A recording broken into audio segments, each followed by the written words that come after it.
Welcome to another episode. Again, I am not Mitchell Tierney. I do not have as nice a bookcase. I am in a room. I look like I'm a hostage right now.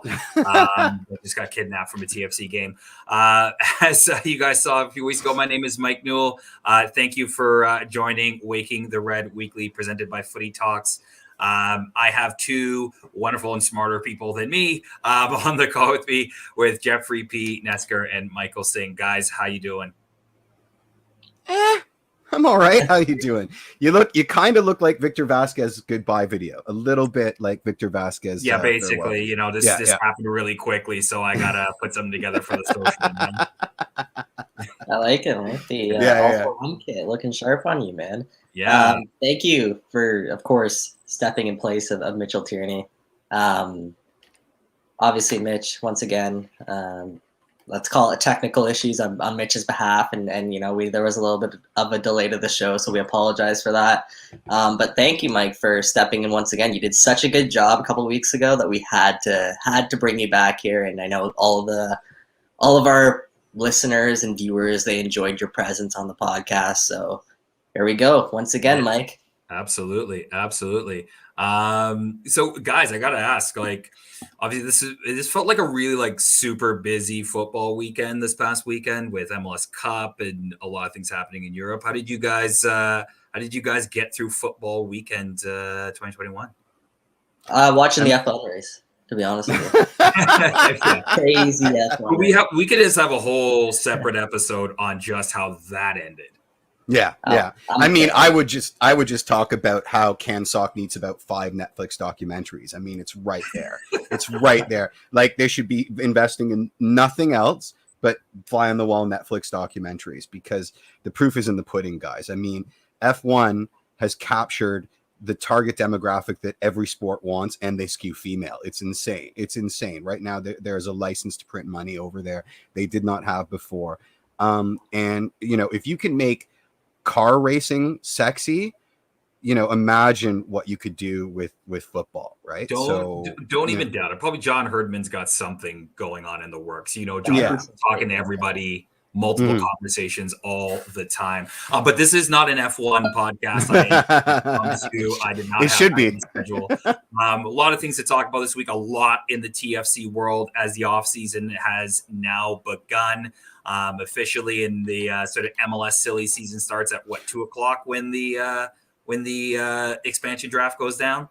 I'm just checking that's when I can start calling it silly season. I just want to make sure. No, you generally could call it silly season a lot earlier than that, but officially. Okay. Good. I'll wait until 2. Yeah, a lot to talk about. Obviously, we'll talk a little bit about another little Italian potentially joining TFC, and then the old little Italian that might be coming back to TFC.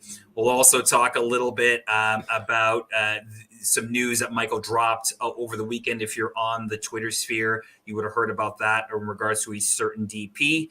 We'll talk about the young guys, how they doing, where they going, are they staying, are they leaving? A lot to talk about there. And we'll get into something about, some kind of MLS Cup Final or something. I don't know. We weren't in it, so who cares?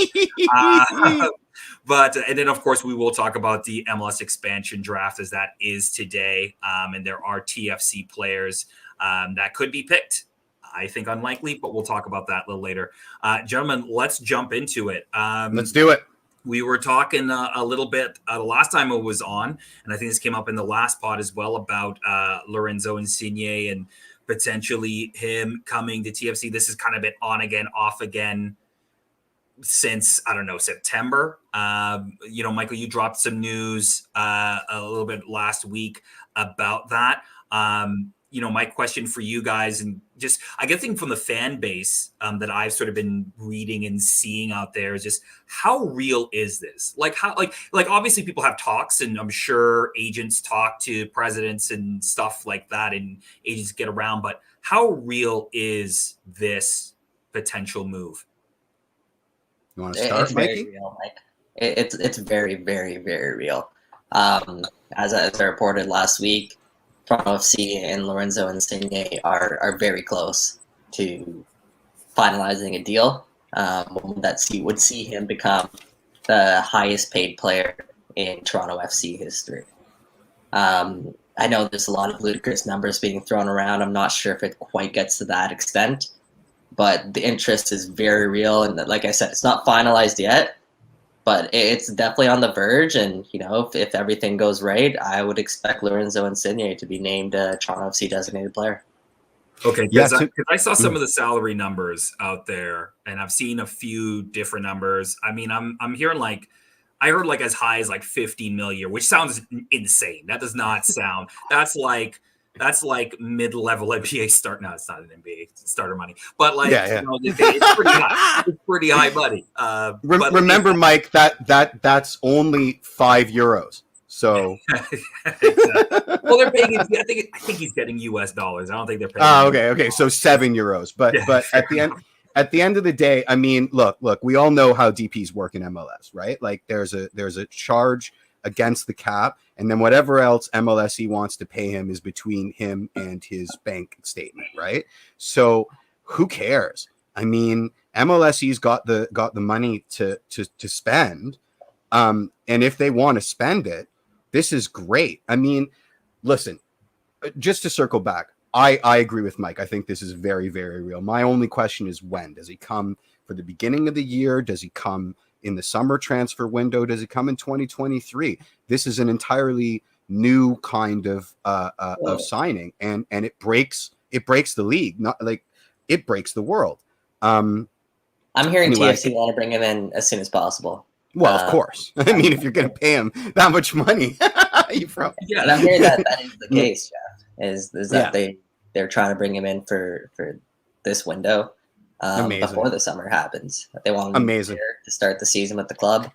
That being said, again, there's a lot that has to go into that for everything to be finalized. My only concern, now I know this interest is real, but from both parties. But my only concern is Insigne possibly using this as leverage?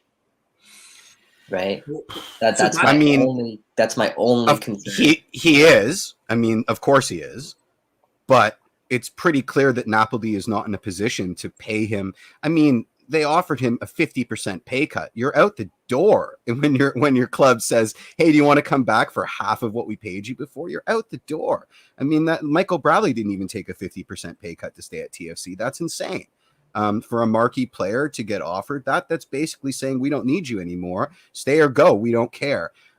So, of course he's trying to flex his muscle. My counter to your concern is that he's got no muscle to flex. Like Napoli's not going to turn around and then publicly say, "You're right, we're wrong. We're going to give you a raise when our initial offer was 50%, right?" And the rest of Serie A is probably not going to step on Napoli's toes because there's a huge gentleman's agreement between club owners and stuff like that. So I would say, he can rattle his saber as much as he likes, but if he's not okay with what Napoli's offering him, then Serie A is probably not a potential for him. You know what I mean? Yeah, and I hear what you're saying. I guess part of my sort of in looking into this is too, he has other offers from other clubs in Europe. I'm hearing he's had offers in Spain, potentially England.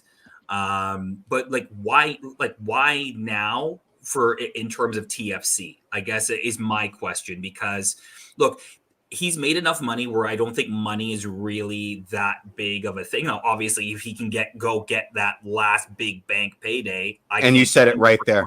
Right. But I think that's a part of it. Right. But I don't think that's the whole picture. So I guess my question is why TFC outside of the money? And if it's the money, that's fine, I guess. But I think a lot of it is the money. But, listen, in 2022, your options for that last big payday are very limited, right? You're either going to oil-rich countries like Saudi Arabia or the Middle East, or you're going to China, right? Those are two markets that traditionally overpay for marquee stars that are in and around the 30-year, cutoff where soccer players turn into pumpkins.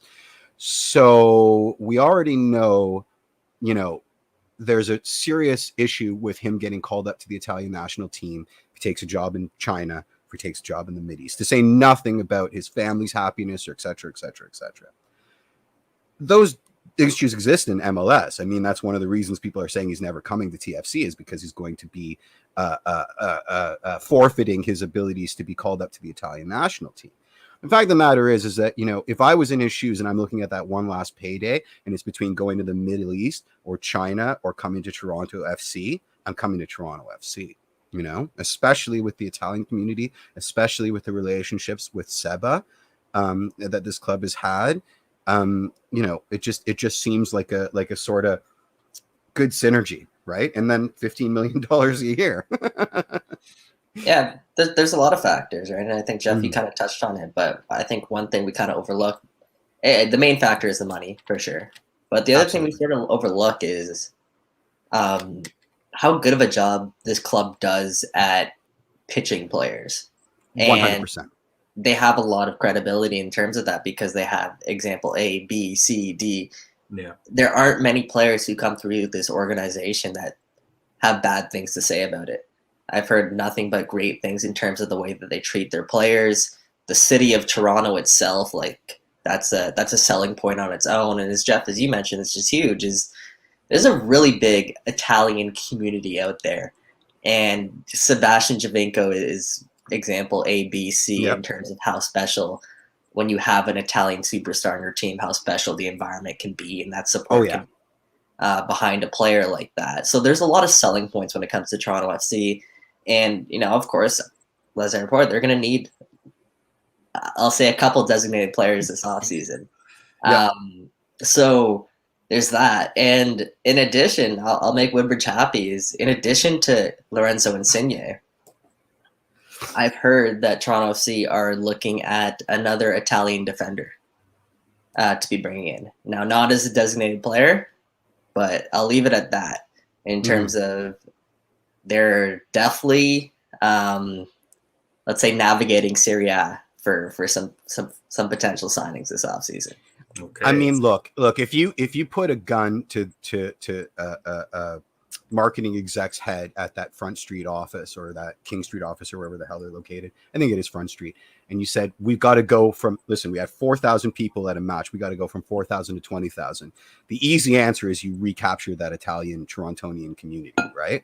Because so it makes sense. And if you can, and that's not to say that there probably already isn't existing relationships with the Andrea D'Amicos of the world, and TFC has got have made a lot of inroads into the Serie A environment. So it stands to reason that would start to pay some dividends, right? Yeah, for sure. And I guess my thing is, when initially hearing about this potential of Insigne coming to Toronto, my first thought was like, nah, man, like a World Cup year. If it was maybe a normal World Cup year where the World Cup was in the summer and he can come right after that, okay, I can see that. But with it being in December, I wonder, again, I don't necessarily subscribe to the whole, if you come to MLS, you have thrown away any chance of you getting I agree. Your national team, I think it's too myopic. If he comes here and does what we think he can do in this league, then he will definitely be a consideration. But I think there's also something to say about just historically how the Italian national team has worked in regards to players who have left Syria or left Europe. Yes, Sebastian Giovinco did get onto the Italian national team as a TFC player, but he didn't go to, obviously he didn't make a World Cup, but he didn't get on to certain squads for tournament time, right? He came in for qualifiers, but not necessarily for tournament squads. So I guess, that's kind of what I was kind of going at in terms of the why now for Insigne, like in terms of a career outside of the money, right? Like the money. Maybe he's seen the future, Mike. And he knows that Italy's not getting into the World Cup, so he doesn't care. That's oof. Yeah. Okay, so can I just get into this just really quickly, like in terms of, okay, if he does come, right? Like if this does happen, how does he transform this TFC side? Because we're now looking at a team that, well, I mean, right now we're looking at a team that is fairly bare bones in terms of the players that are on the roster, given sort of who's in contract, out of contract, et cetera. And obviously, as we're entering the silly season, we're going to have a lot of people, sort of figuring out what's going to happen. But if he does come onto this team, where does Bob Bradley maybe see him as a best fit in terms of sort of igniting an attack? Do you remember a year of our Lord 2015 for Toronto FC? I imagine it will be exactly the same. I imagine it'll be a bunch of MLS also rans, maybe a few marquee players, and one guy who's an absolute cheat code. And I'm all for it because 2015 was really entertaining, despite the 3-0 drubbing to Team Didier Drogba at the end. I don't want that. I was there for that. Yeah, it was not fun. It sucked. But yeah, no, I mean, he breaks the world, right? Like this is, this is the zenith of the DP experiment in MLS, right? A team had to do it, basically spend an insane amount of money over and above the salary cap for that marquee DP to really, really, really bend the DP rule, almost break it. This kind of signing would be it. I mean, this is more than a Carlos Vela. This is more than Seba was in 2015. You could make the argument that this is the logical next step and maybe the final step from why the rule was created, which is, its other name, the David Beckham rule. It's exciting. It's really exciting in terms of his best spot. I mean, if you don't give this guy a free roll, I don't know what you're doing. Anyway, what do you think, Mikey? Yeah, I mean, he's a game changer, right? There aren't many players in Major League Soccer right now, and this is a testament to kind of how the league has evolved. There's not many Sebastian Giovincos out there where there's one player who's kind of dominating, running through everybody, making those individual plays. You have players like a Carlos Gil who kind of links up with quality, like better than anyone on the pitch, but he's not dribbling through 3, 4, 5 guys. 100%. And I think that's kind of the player that TFC are kind of gearing towards. That I think they were trying to get that with the Jefferson Soteldo last year, where you have those kind of players who can not only play in between the lines and have the quality, but they have the pace to run through lines. And I think that's exactly who Lorenzo Insigne is. I think he's that type of player who is good enough to beat someone on the dribble, but he's also good enough to link up with his teammates. And I think it's a really good question, Mike, because I think that it'll be a really good measuring stick for this league in terms of how much a player like that can influence the game, I guess is what I'm trying to say. So I'm excited to see if this does come to fruition, how exactly he'll look on here. And I think the rest of the league will take notice as well. And I think already there's a craze around TFC Live, all the social media is about the potential of this guy coming. And I think that's just the tip of the iceberg in terms of the impact that this guy will have, because as we know, a lot of TFC fans aren't on social media, and I think it'll bring back a lot of that old regime that used to make people feel such a exciting place. Yeah, absolutely. I mean, go ahead. Well, I was going to say, like, in terms of just the other part of the impact, obviously there's an on-field impact that he will immediately have amongst, the team, but there's also this off-field impact, right, that he has in terms of engagement, in terms of ticket and shirt sales, things like that. I'm wondering if TFC is trying to, and to your point, Michael, to both your points really, in terms of trying to get back to being that transformational club within the league, right? They were that for a while. Then Atlanta came and they changed the game a little bit. And then LAFC came and they changed the game a little bit. And TFC have kind of lost that standing a little bit. And I think there is a sort of notion of maybe trying to get a little bit of that back. Absolutely. To make another run. Absolutely. Yeah, I think that's fair. That being said, I think TFC never really lost that ambition because obviously they had a really good run of years. They had the MVP in Alejandro Pozuelo in 2020. But last season, of course, that wasn't the case. So, yeah, they went out. They got a designated player in Jefferson Soteldo, which, it didn't work out. But now they have a chance to kind of, as you mentioned there, Mike, kind of make that splash and get the fans back into the seats and Yeah, that is probably part of it. Another is this opportunity. I don't think players like Insigne become available like this very often. And when you have an opportunity like that, I think with And the money to flex, yeah. Yeah, the backing and support of MLSE, which not a lot of teams in the league have, you take advantage. And this club, when it was first purchased, what was it, $25 million? Yeah, It's 30, worth. I think it was. What was it? Yeah. Oh, I for think it was the for the entry Yeah, fee? yeah, it was It was 30 like million. 10 Yeah. million. It was 10 Oh no, million. you're right. Yeah, it was like Like 10 million $10 bucks. was Yeah, nothing. yeah. It's Yeah, worth. it was nothing. It's worth what, 50 times that right now, if not more. Yes, like hundreds of millions of dollars. Right. So I think MLSE sees that as also an opportunity to continue this direction that they're heading in. And I think Insigne kind of, as you mentioned there, Mike, it moves the needle in the league, but TFC should be those players when they have the backing of MLSE and I agree. kind of the profit that this club has made since its inception. I agree. I mean, listen, the way that Seattle, which is a model franchise in this league, I think there's now two model franchises: Nashville in terms of how to be an expansion franchise, and Seattle in terms of how to just dominate the league. How they re-upped following 2016, the loss of their talisman Clint Dempsey, et cetera, et cetera, et cetera. They went in an entirely different direction. What gives me pause about what TFC is doing is we're trying to do the Giovinco again, like right down to the nationality of our DOP, which suggests a lack of imagination in the front office, right? Now, this is not an exclamation point, but there's a suggestion there that I don't like. If we're going into detail here, it's like, well, that worked, let's do it again, as opposed to let's try something else. If it works, I'll be the last person to complain, right? Because this is a results-based business.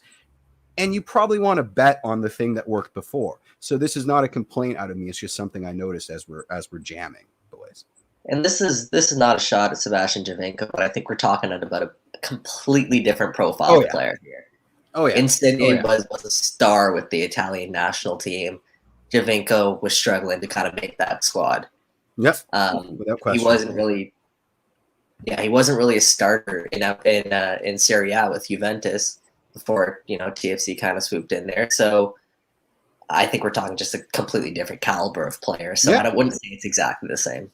Yeah, and I get your point, Jeff. And I kind of had the same sort of misgivings that you had, but I also think about it from as somebody who, and as we all are supporters of the club, I think we want TFC to be pushing those boundaries. And sometimes you're okay if you try to go and swing big, and yeah, you may miss on a few. But I'd rather the club be swinging like this than trying to take bunt singles to try to end the baseball route now. Yeah, but absolutely. That's what I mean, right? Like, I think that's where most supporters want this club to be. And that's no disrespect to Alejandro Pozuelo or Jefferson Soteldo, because they are quality players who are worth DPs. I personally think Soteldo can be a DP, attitude aside.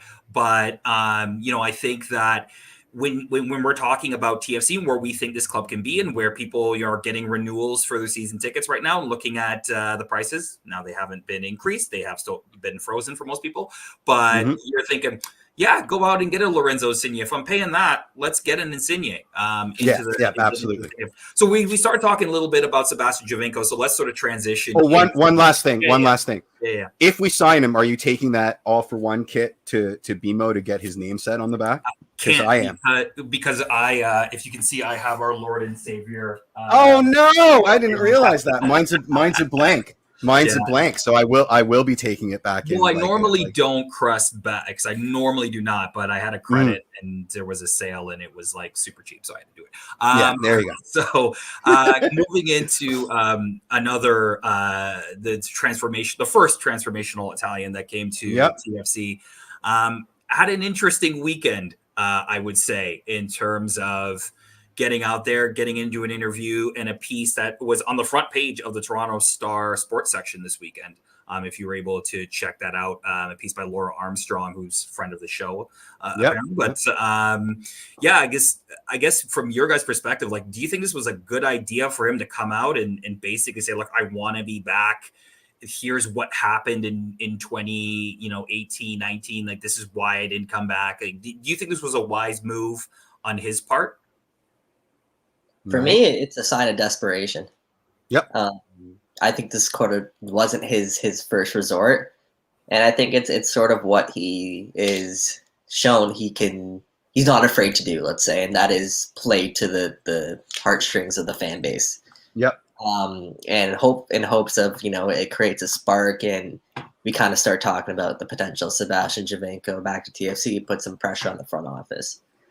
For me, we've seen that trick one too many times. And a telling line, kind of what was said in that interview, was that at 35 years old, he'll be 35 in January, Sebastian Giovinco thinks he could be the best player on the pitch. I love the ambition, but if that's where you're valuing yourself and that's kind of like your starting point for discussions, it's I don't think at TFC or they've learned that lesson in terms of from the same guy. I mean, it's this isn't 6 degrees of Kevin Bacon here. This is, really? We're doing this again? It's more than a bit distasteful, guys, because like the one thing that I didn't want him to do was the same old, right? I wanted to see, this was supposed to be the redemption tour and a certain measure of humility and responsibility over the pickle that he put us in the last damn time. And here he comes again, and it communicates that he's almost learned nothing. And I don't want that back. That's not what we wanted here. Listen, I said it on Twitter. I don't want my rock stars to be well-adjusted people. I want them to be messianic, assholes, right? So when Seba starts talking about I'm the best player on the field at 35, that's fine. That to me is the kind of sugarcoating that you expect from a professional athlete at an elite level. You take it with a grain of salt. But the very point of this article, the thesis of it, I have a problem with. I have a problem with it. Yeah, and I think, for me, I kind of look at this and I agree with both your points. I also just have this sort of, like, do we need him right now? Like, is he really what we need at the moment? We've got some other pressing issues on the team in terms of now I think we only have 2 center backs on contract right now. Like there are, I get it from the fan. Like there's a lot of fans who want him back for those sentimental reasons where 2017 2016 is a beautiful bubble to live in. Yep. But kind of to Pop Bradley's point, or Michael Bradley's point, pop the bubble, it's over, right? Yeah, we're not that team anymore, and I don't think it makes a ton of sense to bring him back unless he's willing to accept a lower role, which based on that interview he is not, right? He thinks he's going to come in and be the best player. He thinks he's that guy still. And I just wonder, do you see a spot for him on the team? Like, do you actually see like a starting 11 spot for him? Because that's where I think he wants to go. I do. I do think he can play kind of like a Victor Vasquez kind of role. But that being said, as you alluded to there, Mike, he's not the piece we need. We need many pieces, and he would be one of many pieces that would make this team better. But it doesn't sound like he has that same sort of vision. I mean, if he wants to be a 10, we've already got one, and Bob Bradley likes the 4-3-3. So why are we stocking up on players that were going to play out of position in Bob Bradley's preferred formation, right? And another no, you're good. And another thing that he's mentioned in that article, and a great article by the way by Laura, fantastic. And I thought a fantastic question was that Michael Bradley question. And in terms of would you be willing to take something like a Michael Bradley took, where he essentially gave up his designated player spot. He took a $6 million pay cut, $5 million pay cut, I believe, to give Toronto FC an opportunity to become a better club. And Giovinco said he would consider something close to that. Well, close to that is a designated player. Yeah. Right?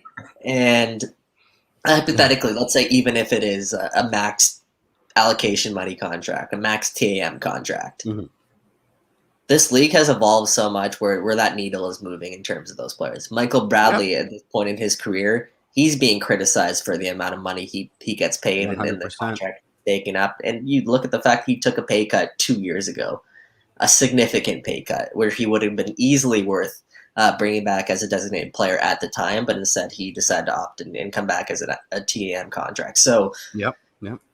I don't even think Sebastian Giovinco's worth anywhere close to 1.6, 1.5 million. I think if he wants to come back, I don't even know if TAM's an option there. Maybe a $700,000, $800,000 salary budget hit. But again, it's a salary budget league, and if players can't fit under that salary budget, then it's not about Sebastian Giovinco wanting back or the team wanting him back. It's about that fit. And again, I think the only way it really fits and this team moves forward is if Seba takes a significant pay cut, which it doesn't sound like he's willing to do. What's the right number for you? You said 700 to 800K. Mike, what's your number? For me, I am in the 350 camp. Like it's 350. No, for real. And look, I know I had a lot of people come at me. I had a lot of people come at me for that, and I get why. But I think when people think that way, they're thinking about 2015, 16, 17 Seba. They're not thinking about Seba now. And more importantly, I don't think they're thinking about Seba in terms of how he now can fit into this team. Right. I think they're thinking about, okay, well, he's going to come back to MLS and he's guaranteed. Somebody's saying like he's guaranteed 15 goals. No, he is not. No one is. Insigne hasn't guaranteed 15 goals. Yeah, in his last season in MLS, I feel like one, legs caught up to him a little bit, and two, the league kind of figured him out a little bit. Absolutely. Point, right? Like without question. Figure out, don't go for the cutbacks under the right foot. Try not to foul within 25 yards of goal because he can still bang them in, and he's probably at this point still can bang them in free kicks in like penalties, right? But I think if you've gotten a little bit slower and the league already kind of knows how to defend you, and the league has progressed, Michael, as you said, since he left, I don't see like as somebody coming off the bench as an option in attack. I think it makes sense, but as bringing him in to be the guy, like to be a starter, I don't see it personally. No, I don't think he's got the legs to start 30 games. But that's what it'd be a load management situation, yeah. Right, but that goes into what he was saying in the article, right? Which is he still thinks he's the best player on the team. If he thinks he's still the best player, he's expecting to play 30 to 32 games starting. I mean, he did himself no favors. Those quotes taken out of context all ring every red flag, like alarm bells going off, brain melting kind of stuff, right? Listen, Seb at 300K playing at 25% of his ability because we're paying him so little, I don't want him. You know what I mean? Like that's 2018. Hold on. Well, that's 2018 again, right? Like he was moping around the field. I agree with your precedent, but let me just preface this by saying Patrick Mullins was paid around $300,000 last year. Erickson Gallardo was paid around $300,000. Right, and Patrick Mullins ran his butt off. He didn't net any goals, but he still ran his butt off because he probably had imposter syndrome. He's like, why are they paying me all this damn money? I got to do something. You can pay a guy a lot less to run their ass off, right? Like to me, it's like, listen, if you're gonna be on the higher end of the non-TAM salary scale, which 300 to 350 is a little bit higher on the end of that scale. 100%. Yes, that needle's moving. That's like halfway. Well, fair enough, but like I mean, if you're going to be paying that, so even if you go to $500,000, right? If you even go to 500,000, right? Sure. You're still expecting a certain amount of production from that spot. Absolutely. In terms of thinking of all the other pieces this team needs to fix. It needs to fix the defense. It needs probably one, if not two strikers that are going to be really productive. One a DP, probably another backup, right? Yeah, absolutely. You need to fill those out before we start thinking about Fantasyland bringing Giovinco back to the team. I agree. And also, where did we get to the part where it's okay for people under a certain line, like, oh, you're homegrown, you're only making 81K. You can just fuck off for the rest of the afternoon. Like, you know what I mean? You're still getting paid by the organization, so you should probably be doing something for the organization. There's and again, this isn't specific to soccer. Like, it boggles my mind that there seems to be a a cutoff line. Listen, my number for Seba is a lot higher than 750K. My number for Seba is basically $1 less than they're paying Michael Bradley at this point, like Price is Right logic, because the man plays with the man plays, his emotions are part of his game, right? So even if we got him on 300K, the amount of investment he would have in the program, I think it's a waste of money. I think you can get a Patrick Mullins. I mean, that's a shitty example, but I think you can get like a player for 300K that isn't going to walk around with a cloud over their head going, I'm the best player on the field at 35 and I deserve this and that and this. It just to get him in the door to sell jerseys, not my vibe. So it's difficult because everything that I didn't want to happen, it appears to be happening in that article, right? The disconnect between player and reality, right? That we thought this second act would sort of redeem seems to still be there in spades. And that disconnect is one of the reasons why he's not with us anymore. So maybe we should let sleeping dogs lie. And one more point on this is before we move on. I think we're spending a little bit too much time on it, but as Tom Horn mentioned, I think a good comparison to Sebastian Giovinco right now is Jonathan Osorio. Yeah, who comes in at a little bit less than $1 million, and I think that's a good kind of starting point for measuring sticks. Let me say, for in terms of how much a player is valued. I think Jonathan Osorio, I think he has a very fair contract. He's not paid the maximum DP spot. He is better than an average MLS player. He's not worth a designated player spot, as I mentioned. So I think he's a fair contract. Now, in comparison, Sebastian Giovinco at 35, do we feel he can bring sort of that same value as Jonathan Osorio? And I think that's the question that the Toronto FC management kind of are asking themselves. Is that's sort of a really good measuring stick right there in terms of how much really that roster value is worth a player. And it's I don't know. I don't have the answer to that, to be honest. If I had a fully committed Sebastian Giovinco for $500,000 a year, I've signed that check already. Yes, but we're talking about more money than that, and we're talking about, more importantly, we're talking about allocation money being used. And with the amount of work that this team needs and in other areas of the roster, it's not a sort of luxury thing anymore where they can kind of be like, okay, yeah, we'll pay you. They'll give you this allocation money just because we have it. That's not the case anymore. No, it isn't. They need. There's other urgent issues, more urgent. Yeah, way more. We have two center backs, guys. Well, that's what I mean, right? I think there's other places we need to be spending that money right now before we really address this. To me, like Sebastian Giovinco can be addressed in like late January, February, once we actually have what we need. Now we get to the last 4 paragraphs of the article where he starts going into, well, I've got interest from here and I got interest from here. Right? Yeah. That is the delay, is that TFC want to see how this kind of plays out before seeing how much money they have left over. It's a smart delay, a luxury resource like that. Because as we mentioned, he is not the savior anymore. He is not even going to be a designated player for this team. So we'll see. We'll see how this kind of all unfolds. But as you mentioned there, Jeff, Sebastian Giovinco doesn't seem keen on waiting too much longer. And I think that to wrap this all up, I think that media interview was sort of just a ploy in terms of kind of putting the pressure on the front office. Absolutely. 100%. Absolutely. And going from one older DP to another older DP feels like we're just trotting out the old guys and just taking them off Yeller style. Gray mare, she ain't what she used to be. Another piece of excellent reporting from Michael Singh last week, or over the weekend, I should say. If you're on the Twitter sphere as well, is that, Michael, you confirmed that Jozy will not be back next season as a designated player. Let's underline that. But let me just throw that to you in terms of what you've heard, your reporting, and what you're kind of seeing in terms of this situation. Yeah, and listen, there's a lot that I want to say what I'm absolutely sure of. Let me put it that way. Yeah. I don't want to throw anything else out there. But what I can say with absolute certainty is I confirm with a couple of sources that Jozy Altidore will not be back with Toronto FC next season as a designated player. Now, I understand that leaves the door open for some other possibilities. Um, I don't want to say too much more. I'll leave this situation kind of unfold a little bit.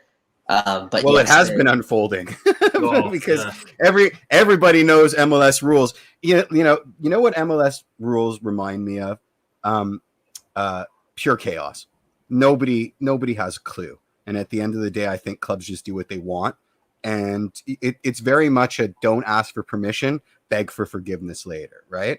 And when I was going to film school at York, you had two options. You could, because York was a commuter school, right? Everybody drove. So you had two options. You could either pay the ridiculous like $600 a semester for parking, or you would just sneak in without a parking pass and roll your luck. And and maybe you get a ticket, but that ticket's like $300. So if you get one ticket, you end up paying less than what you would have paid officially. I feel like MLS rules are kind of like that, where it's like, oh, you caught me, okay, fine, we had 12 DPs, and we Jeff, bought your Blaze analogies Martini. are the Are best. greatest. And as somebody who was a York, as somebody who was York. a York United, York United, a York University alumni, I had never had these problems because I had a 407 bus directly from Meadowville. I'm just telling you, like, it was. I was always too scared, so I paid the parking pass. But I had a lot of friends that just rode the knife edge of nihilism, and they ended up spending less. Like, there were some of them that didn't get nabbed for a ticket all season. So it really is a don't ask permission, beg for forgiveness kind of situation. The rules suggest that Jozy can be bought down, but then there are contrary rules that start introducing weirdo math down to like the fourth or fifth decimal point, suggest that, oh no, Jozy's above this certain salary figure, he can't, etc., etc. I've read more about this buyout, this wonderful buyout that everybody uses, as an option, in the last 2 weeks than I'd care to admit, and I still don't have a clue what it's all about. I was about to ask you guys, like, Michael, what are the potential, if there was a way back for Jozy in terms of coming back to TFC, like, and this is hypothetical, this is not you confirming or denying anything, but like, what are those possibilities? I've heard these things too, where like you can't pay him under a certain amount once you bought him out as a DP. Like, what the hell can we do here? This is what I've heard, and it makes sense. Listen, just to set the table, right? This is logic. You can't say, okay, we're going to buy you out of your contract, right? And now we're going to sign you for something different in a single entity league system. That's kind of not cool, right? What I've heard is that you can buy him out, but then he goes on waivers, and any other team in MLS can pick up his deal and say, oh no, we're only going to pay Jozy 10% of his 2022 salary, and TFC's on the hook for that, kind of like Mesut Ozil at Arsenal sort of situation, where all of his suitors were like, that's cool, we'll take you because Arsenal's paying your bills. I've heard that. I've heard the opposite. I've heard that you can do whatever the hell you want, and I'm more likely to believe that you can do whatever the hell you want. And then if MLS comes calling, you're like, whoops, we didn't know that because the rule book is insane. And then they either fine you or they say, okay. So the Inter Miami special is what you're calling. Yeah, the Inter Miami special. Yeah. Okay. All right, just double checking. What I've heard. Well, let me say there's a couple possibilities. Let's say hypothetically, guys, that he does return to Toronto FC. The one is buying down his salary from a designated player to an allocation money. And I saw Sam Sejskal's tweet yesterday saying that it wasn't possible, but I'm not under the impression that's the case. It's really dependent on what his 2022 salary is. We know Jozy's salary was $6.5 million in 2019 or 2020, which dropped to $3.5 million in 2021. So if that's the trend, and his 2022 salary is technically something like, I don't know, just throwing a number out there, like just under that number that Sam Sejskal threw at. Yeah. They can buy down his salary budget hit to $1 million, and he'll be in allocation money. So I don't think any of us are really privy to what Jozy Altidore is exactly making, but that's one possibility. Another one is the buyout option. You can buy someone out and then sign them to a new contract, is my understanding, because you only get one buyout per season that doesn't count against your salary budget hit, right? So there's also a couple other factors into that, and that's the player would have to be willing to accept the new terms of the new contract. You're not going to buy out a 26-year-old player who is on the verge of making, millions of dollars and expect them to take another, $100,000, $200,000 contract. I know that the league has to sign off on all of these deals, but in terms of Jozy Altidore's case in particular, I think that would be fair play based on his production, his my issue with that, Mike, is that it rewards a bad decision, right? It's like, oh, we messed up on your deal, like on the original contract. And again, it's a single entity system, right? So TFC is like, yeah, we screwed up. We were paying you too much.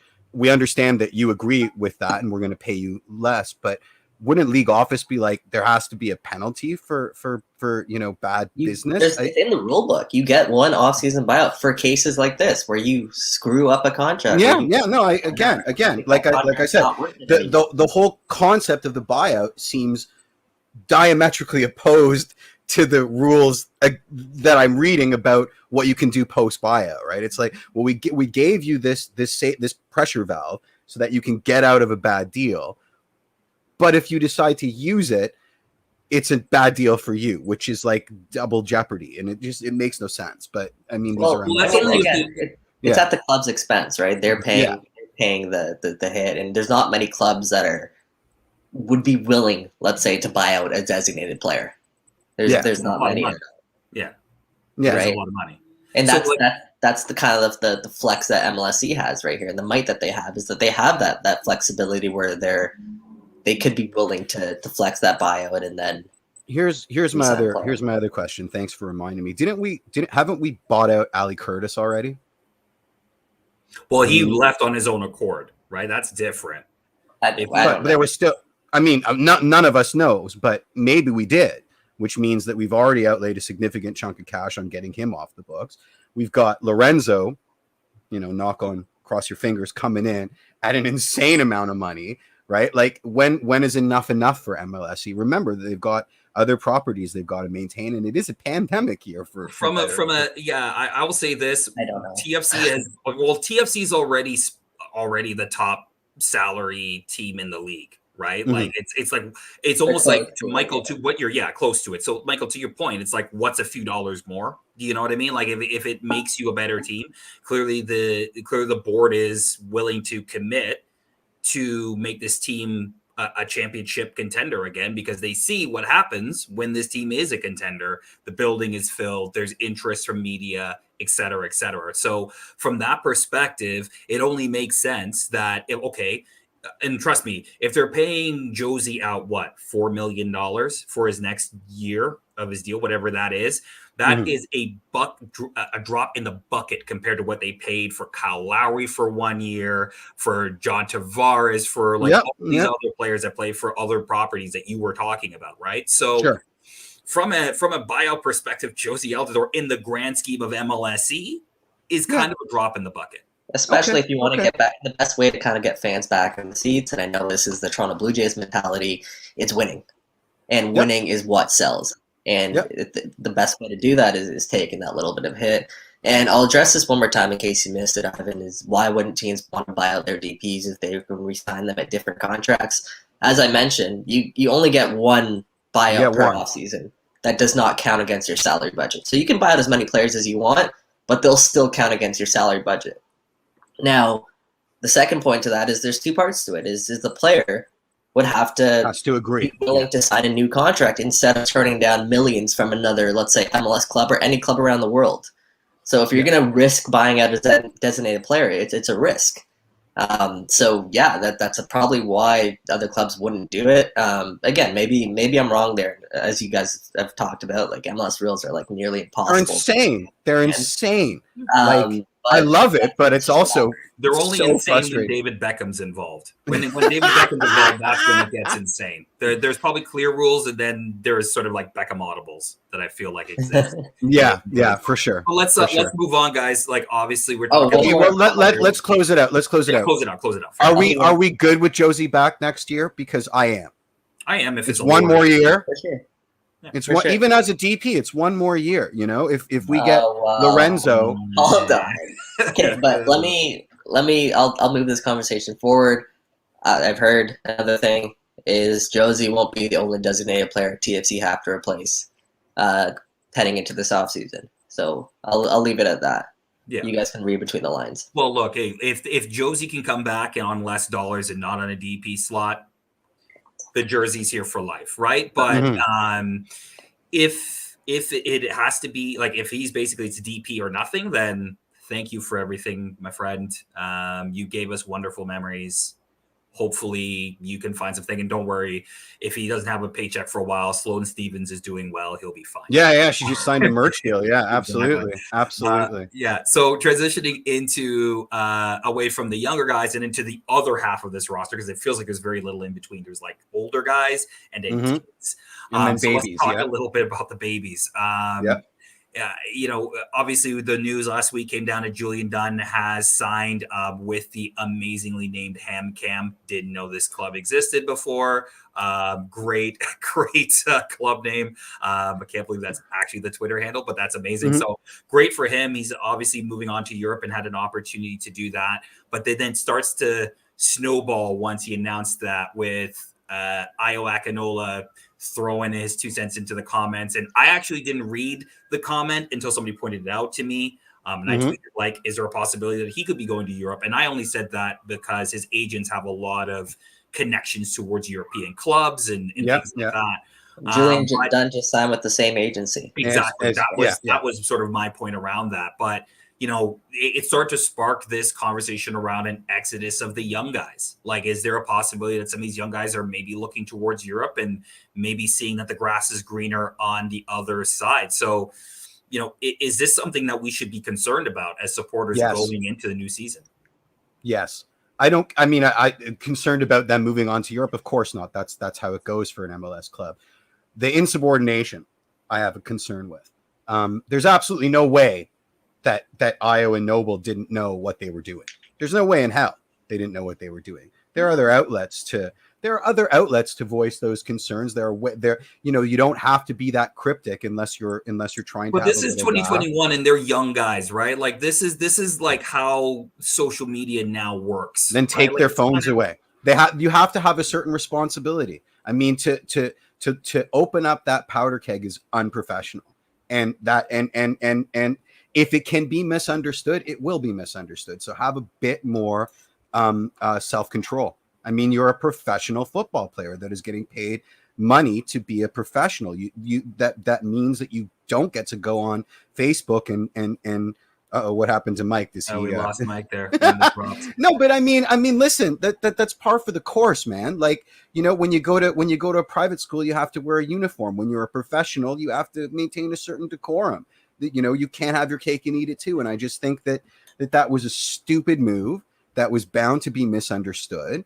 And there has to be consequences for it. I mean, sure. But again, I will say, like, a flashback. Anybody in the comments right now, watching this or listening to us right now, Jeff, flashback yourself. I'm flashing back to myself when I was like 19, 20 years old. Was I the most professional person in the world? No. Did I think I was doing the right thing or did something that I didn't think was that big a deal? Wink, wink, nudge, nudge. Yeah. Of course. Yeah. But like in the case, didn't you suffer consequences for it? Sure, but this is a case where I don't know if this is really that big a deal. Like, I feel like we've kind of read a little too much into this. And Mike, I'd love to get your opinion on this. But like, we just went through a season where according to a lot of different sources, the locker room was not cool and it got cliquey and it got messy. The last thing we need in the off season is for fringe players on the squad to start being jerks on social media, even if that wasn't their intention. And again, I call BS because I think it was to stir the pot, or to at least do a wink, wink, nudge, nudge. Aren't we cool? Airing our inside jokes or opening up the room to potentially misunderstood takes. Right? You have a certain responsibility. There's a certain professional decorum that you have to adhere to. That's part and parcel with taking a job as a professional footballer. And if you cannot do that, don't be a professional footballer. Why is it the club has Jeff. bigger fish to Mike, fry? Mike, step in here because I see Yeah. your mind is Who are we calling Yeah. fringe players? First of all, well, Fringe players? Ayo and Julian Dunn. No, okay. Julian Dunn is not a penciled in starter. Noble is Julian also Dunn didn't had- do anything. Okay, no, but I'm talking. Well, Julian Dunn For Ayo. started the We're attack talking run. Ayo, right? Like I'm talking about Ayo and Noble. Ayo's Jumping a in fringe on that. player? Yeah, I was a fringe player. Absolutely. Oh. If he could stay healthy for 5 minutes, maybe he wouldn't be a fringe player. But considering that he can't, he had one major injury, and it was with Canada. Okay, like I get what you're saying, Jeff. Like I 100% get what you're trying to say. But like to me, it's like, look, these are young guys on social media making dumb comments. Yes, maybe it's a dumb comment. 100%. It's such a dumb comment. But do I think there was like malicious intent in that and that calculated and that? No, I think no, it's not Machiavellian. It's stupid garbage. I'll But that's how it's being help presented. settle this a little bit. Yeah. I'll help settle this a little bit. I've heard positive news, guys. Ayo Akinola will likely be back with Toronto FC next season. Hey. So there's putting some dirt on this sort of fire. Also, sorry, my internet's been so terrible today. No worries. Yeah. Hopefully, you guys can still hear me okay. Yep. I can hear you just fine. And yeah, listen, given the context of the situation that Ayo was in, obviously he's going through a little bit of a contract negotiation period. One of the same players in the exact same situation just left the club. I know the way that I read it the first time was this guy is potentially on his way out of the club. And that's why I decided to tweet it out. It wasn't because I thought he was taking a shot at TFC, which I guess is the way that a lot of people interpreted it. It was more so just because, hey, this guy is out of contract. It seems like he could be on his way out as well. And that was the way that I kind of interpreted it. And, hearing from these guys, yeah, like it's no secret. It's not a surprise that every one of these guys wants to go overseas and play in Europe. I talked to most of the young guys on this team, and they've told me that point blank, that's their goal. The team knows that as well. And yeah, so the reason why I thought it was newsworthy again was because I was in this spot where he can go to Europe. So listen, I think it's a mistake based on the context, and I think it's something that they're going to learn from. Where if you want to be kind of perceived as this big athlete, then everything that you're going to do, everything that you put out there, could be scrutinized, could be speculated on. That's just the way a public figure works, especially if you're an athlete. I can't believe you have to explain this after the fact. Like that's common sense. But guys, again, I'm going to put it. These guys are 19, old. 20, 21 years old. Yeah, they're going to make these mistakes, and they're also. I don't even really think it was that big of a deal. Like, I really don't. Like, when I read it, and again, but I read it in a different context, okay, guys? Yeah, so my context was, I thought he might be leaving because of the fact that he's got the same agent as Julian Dunn, and he's out of contract, and he might go to Europe, okay? Sure. I didn't read this comment until this thing all blew up, and then I saw it. And I could see where people get that sort of idea. But to me, it was, look, you're celebrating one of your boys is going to Europe. Like, and he is the first one out of that group to make that jump permanently, right? Outside of a loan. So from that perspective, that's like, yo, you're my boy. Congratulations. You're going off and making your dreams come true, right? And I wish I saw it that way. I saw it. Yeah, I saw it as a cheap shot at the club. Like, thank God you got out of this BS Mickey Mouse bush. Yeah, and I can see how you interpret it like that, but I did not. I don't think that's the case. I don't think that's the case at all. I really think, and I get it. The year that this team just had, yes, of course, everybody right now can be super triggered really quickly because, like, you just think, well, everybody wants to leave now. We've cleaned house in the front office for the most part in terms of like coaching staff and things like that. We've cleaned house. Now it looks like we're cleaning house in terms of our players, and we've talked about this reset. So now we're all triggered to think like, well, everybody's going to go, right? And I just don't think that it's worth the energy to be jumping on this kid. I agree with you. Who made one comment that I don't really think is that big a deal. Yeah, your more measured approach means that your blood pressure is a lot lower than mine is, but we knew that before. We knew that before the episode started, Mike. So, yeah, I don't know. It wasn't like that. It was no excuse for anyone. First of all, anyone to go into their comments and start attacking these players. I saw that, and if you call yourself a fan, you are absolutely pathetic. No, I agree. That, like, you don't need it. You know, players for something like that. That is a joke, and I understand your passion for the club, but you guys are clowns, absolute clowns. If you decide that you felt the need to go after these players, and the second thing is, hey, if Ayo Akinola, which I've heard he's come back to TFC, if he comes back, does that put all of this to rest? All this speculation about him taking a shot at the club? Yes. No. I mean, yes. I think he did, but he learned a lesson, or he didn't, because that's the kind of personality he has. Case, he'd be gone. Pardon? If that's the case, he would be gone. Agreed. And I you know why I don't think it's trapped. I don't think the club even think this is that big of a deal, right? Because if they really did, I feel like we would maybe not hear something directly from the club, but it would be reflected potentially in the negotiations. Things might have to be said to try to clear the air. The club has basically kind of just been like, all right, it happened, right? And maybe they're dealing with it internally, and that's fine. I think they're dealing with it internally, and they've dealt with it internally, yeah. If they even saw that there was some issue here. But I to me, if I'm looking at this, I'm looking at it as a guy congratulating his dude for doing the thing that they have been working their lifetime to do, right? And let's see it as that. Give them the benefit of the doubt, and hope that we don't hear any more of these. Well, I just think it's lesson learned, right? It's just I think Ayo Akinola, he's done this in the past with his Instagram in terms of his national team decision. He sure has. I think he's maybe taking a page out of the Chris Mavinga book. Remember that one tweet with the moving truck in front of his apartment where he quoted a Drake lyric and all went. Yeah. No, we can hear you, Mike. We can hear you. You're just a little frozen. He's going to come back. He's going to come back. But anyway, I think I think that if it is a learning experience, then the young guys have learned. Not a big deal to me, but fair enough.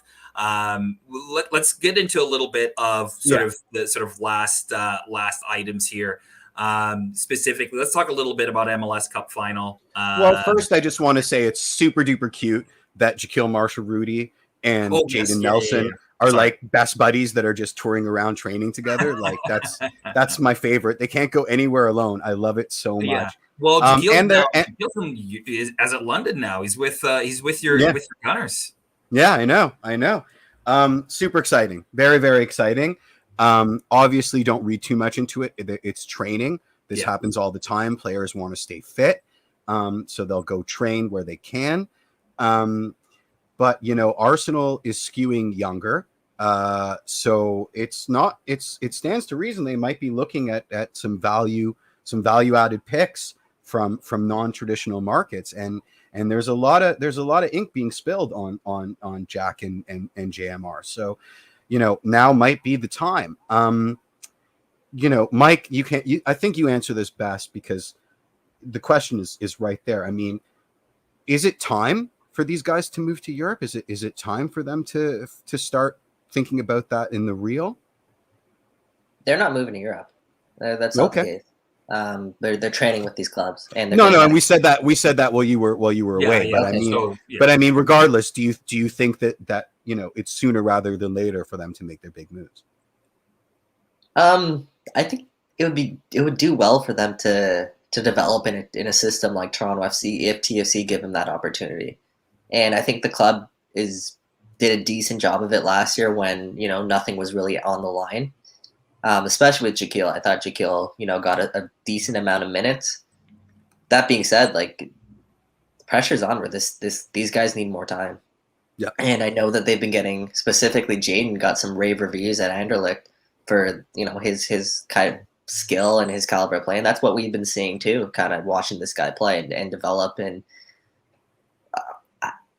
is it the time? I don't think it's quite yet. But again, it could be the time if the club doesn't give them the opportunity. True enough. Wasn't Anderlecht where Sasha Kleshton played for a long time? Yes. Yeah. Okay. Yeah. So I mean, look, I agreed. I think they need to get minutes. I think they need to get at least 1,000 minutes, if not more, this year. Wow. 15 to 2,000 minutes. I really like. It's time to actually see what they can do, and give them enough starts. I mean, if you're talking about rebuilding a squad, you can't fill that many holes with all free agents and signings. Yep. That Very, quickly. very, So very you're going to true. have to rely on some of these young guys to fill those holes, and see what you got, and then you can kind of progress and move from there. But Bill, one more so point. Bill Manning was on our show last year, right, Jeff? And he told us the kind of approach that this team's taken with someone like a Jaquil Marcharuti. And that's that sort of Alphonso Davies approach where you kind of ease them into MLS. And I think this year was kind of the second last year before I think Jaquil gets a full season under his belt. I think next season we're going to see a full season of Jaquil on this team. I hope the same for Jaden, because I think Jaden is right up there in terms of a caliber of player, especially in the MLS scheme. And I think what we often forget is a lot of people are ruling them out kind of young.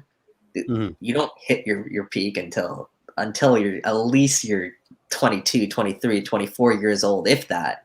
And these guys still have a lot of growing to do, specifically Jaden. Like when I first interviewed Jaden, this is the story. This was his introductory little press scrum there. Jaden was I would say up to here, shorter than me, right? A head shorter than me, maybe a little bit taller than that. But with the hair, he's taller than you was. But that's I walked by him the other day when I was at the stadium. This kid's over a head taller than me now. It's just there's little things that people forget about. These guys are so young; they're still growing into their bodies, growing into their frames. I've heard Jaden Nelson is the fastest player on Toronto FC. And I don't think he's gotten as fast as he has yet. So fantastic. Yes, they gotta learn the game a little bit better, and specifically Jaden in terms of when to release the ball, when to play, when to take on defenders 1v1. But that's gonna come with playing experience, and I don't think these guys have really scratched the surface of their potential. So which is why I'm saying club wise, it would be a lot better for the team to kind of give them minutes and let them hold on, and increase that value, because I do think there is some value there.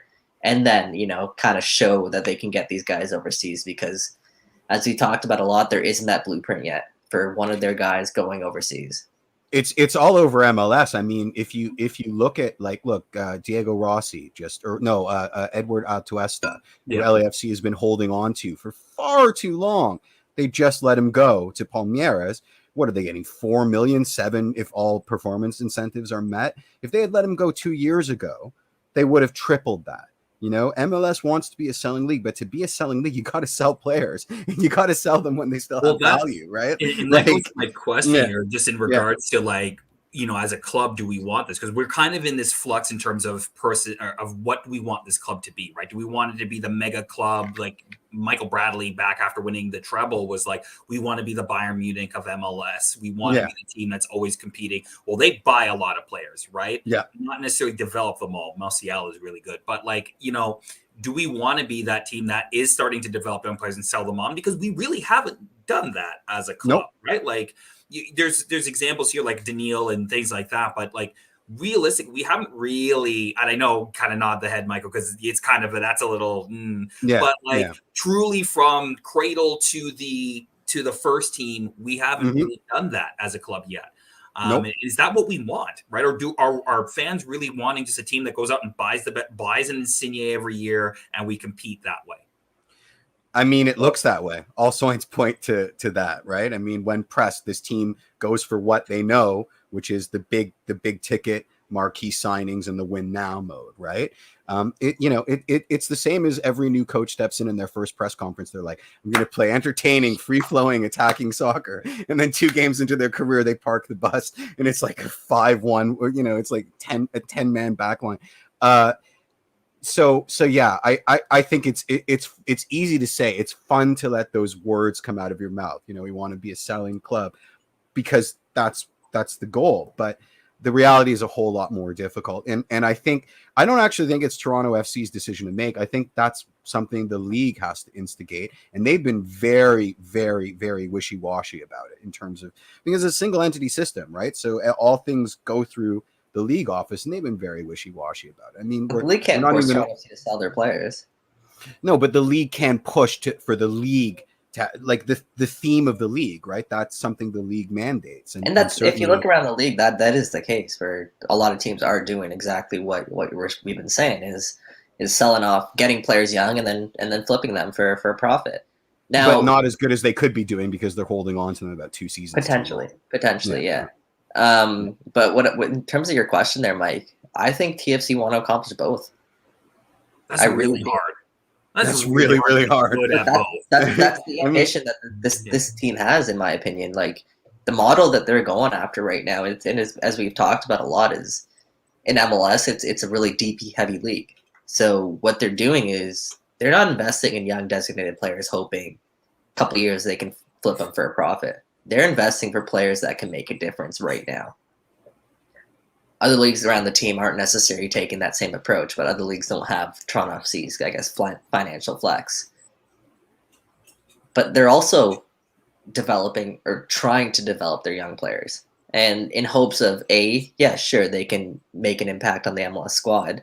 But also, I think in hopes of flipping them for a profit. I think it's a combination of both. As you mentioned, yeah, sure, it's really hard. But I don't think we've ever seen a young crop of players come through Toronto FC. No, like this young crop of players. Without question. This is the first crop, right? This is the one they've been talking about for a while, right? This is that class that we've been hearing about for years. They're now starting to push through. Exactly. Julian Dunn was supposed to be a part of that class, and he's now gone to Europe. So we'll see how that goes. And sort of putting a bow on it, kind of this. We'll see this year in terms of how they're going to approach this, because Montreal is going about it a certain way where they're sending young guys off to the CPL and getting them 1,000, 2,000 minutes for the season. Vancouver's kind of doing their own thing. I don't really know what they're doing in terms of their young players. And now TFC, this is the first chance we're really going to get to see of this club trying to bring young players through, and then either they become, club staples, or we sell them off if that's what ends up being in their future. Exactly. Yeah. So it's going to be an interesting year. It will be an interesting year. And I'm going to make a quick audible here. I know I have MLS Cup Final on the rundown, but we weren't in it, so who cares? Some blue team won it. They're doing something at their city hall. But MLS Expansion Draft is in about half an hour. Nice. So I wanted to touch on this really quick before the end of this show. Gotcha. Obviously TFC's got players that they have exposed. I'll list them off here. Nick DeLeon, Dom Dwyer, Sabusa Endo, Omar Gonzalez, Kamar Lawrence, Patrick Mullins, Kevin Silva, and Eric Zavaleta. Do we care if any of these players get paid? Like in terms of are any of these guys coming back anyway? The expansion draft's at 7 p.m. But expansion draft's at 7. That's kind of irrelevant here. No, 1 o'clock. 1 o'clock was the CPL awards. Yeah. Oh yeah. Okay. I was concerned about Kamar Lawrence, but somebody on Twitter reminded me that Charlotte's got Leicester City's Christian Fuchs as a high paid left back, and unless you're FC Cincinnati, you don't have a roster of 2 high paid left backs. So really, the only thing they would do is take him to flip him, which I can see happening. But yeah, I mean, if they take Dom Dwyer off our hands. Obviously Patrick Mullins is horrible for me, but I'll deal with it. I think it's a great list. I mean, half of these guys we know are gone already, at least with respect to TFC's books, right? If they want to build a team around Omar Gonzalez, more power to them. What's your opinion on that? Sorry, is everybody frozen? Yeah, no, sorry. Say that one more time for me quickly. No, just in terms of who you think, like out of the list of guys that are on the exposed list, who do we? Is there anybody on this TFC exposed list that we think may get picked up? Well, it's 5 players, and it's from every team in the league. Yeah. Right. So you're looking at a crop of 150 players, maybe more. There's a lot of interesting picks in there. Yeah. There's a lot of talent out there, right? Toronto FC, second last place team in MLS. I don't know how attractive of an option that is, especially when you consider they only had to expose 2 people that are under contract. Yeah. Now, of course, I think the main one worth talking about is Kamar Lawrence. I'm sure you guys have mentioned it already, but what a lot of people aren't factoring in is, he comes at a pretty decent price at, I think it's around 250, 350, 350,000. But what a lot of people aren't factoring in is his transfer fee as well. And that actually, you don't see that in his wages, but that goes on top of his salary budget hit. And I think his transfer fee was something around 500, 600,000. So you're looking at an extra 125, 150,000 on top of his pre-existing fee. Now he's a great veteran to have in your room. Would TFC be okay if he left? Absolutely. It would give them some more financial flexibility to continue moving along. So I don't think it's the end of the world, and I think TFC are in a good spot expansion draft wise heading into tonight. Without question. Yeah, and I know there were some questions out there about like, well, why not expose Jozy if no trade clause? He's got good old trade clause, so they have to protect him.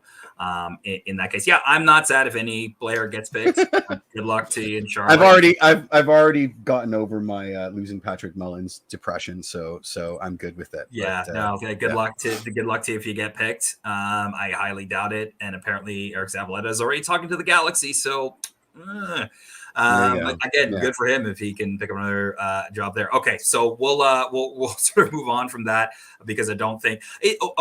Just before we do move on to that, though, I know like Jesus Medina and a few other bigger names within MLS have been left unprotected. Is there sort of a name on the bigger league-wide list that you think would be a good piece, maybe for Charlotte to pick up? I mean, I can't believe New York City left Maxi Morales unprotected. Even at his wages, I think he'd be a decent pick. There's a lot of interest. I mean, if this was 3 years ago, Charlotte could make a squad that would challenge for MLS Cup out of that expansion list. But unfortunately, it isn't 3 years ago. So they're all kind of distressed assets. Right? One player that caught my eye though is Victor Wanyama. Yeah, that caught my eye too. That was wild. And didn't Miami put Blaise Matuidi out as well? That was yeah.